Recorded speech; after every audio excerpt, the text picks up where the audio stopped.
fourth coronavirus relief package facing a setback on Capitol Hill. Senate Republicans arguing that the first bills passed should make an impact before lawmakers move forward with any more legislation. But Democrats disagree. I think immediate aid to Americans is what is critical, and I think that's what the Speaker is focused on. There's no question we have to do more. The stimulus that we have put out is certainly good, but so much of that money is not going to be received by individuals for weeks, maybe even months. Joining us now is Wyoming Senator John Barrasso. He is the chairman of the Senate Republican Conference and a medical doctor as well. Senator, good morning and welcome. Good to be with you, Sandra. So do you believe that a fourth stimulus bill will be needed? Well, before getting to that, let me first say, as a doctor and a senator, I want to make sure that people are taken care of in terms of their health and their well-being. And this is going to be a critical and crucial week in America. So the more people can do to stay at home, to wash their hands frequently, to avoid touching their face, the better it's going to be. With regard to a fourth package, I did talk to both the president as well as Senator McConnell this week. First, we have to make sure that this last bill, the CARES Act, actually works to get relief to the people that need it, which is just about everybody in America, to make sure that the healthcare providers get what they need, and to make sure that our small businesses are able to get these loans. We put out about 17,000 loans already, about $5 billion, but there's $350 billion in this project. With regard to a fourth package, I believe that there will be one, but I have to tell you, Sandra, there is just no way that Nancy Pelosi can once again bring to that her list of liberal leftist approaches of the Green New Deal and election reform, things she's talking about diversity of corporate boards. This is a crisis that our country is facing. Anything in this fourth package has to make sure that we have fulfilled the needs that we promised would be met through the third package.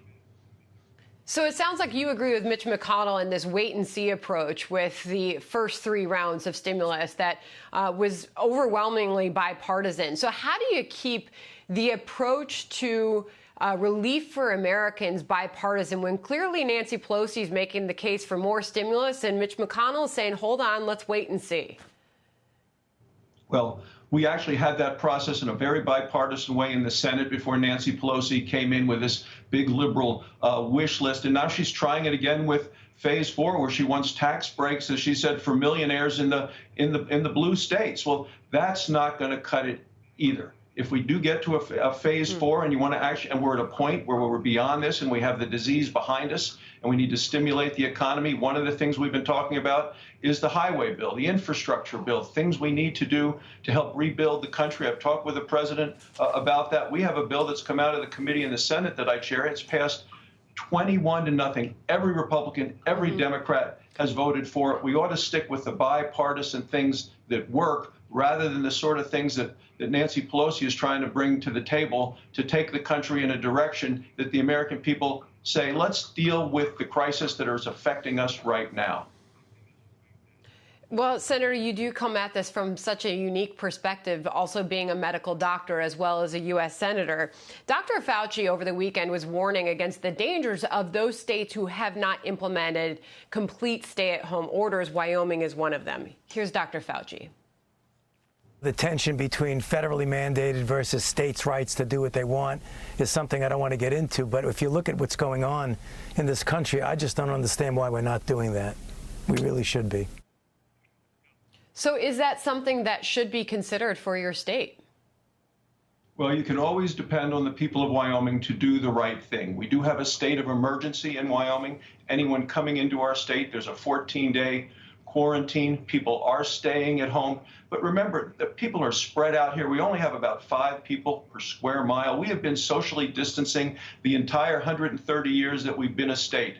We survive by people helping people, helping neighbor. Right now we have 200 cases, no deaths, and we hope to keep it that way by continuing to do the right thing.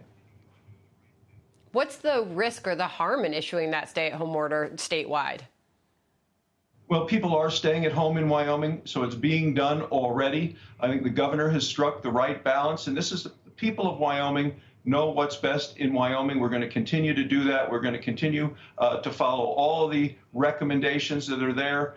In Wyoming, people are really staying home. I mean, if you go to the grocery store, people are wearing masks, keeping distances. There are special hours set up for seniors. But it is a state where neighbors help neighbors, and we're going to continue to do it that way.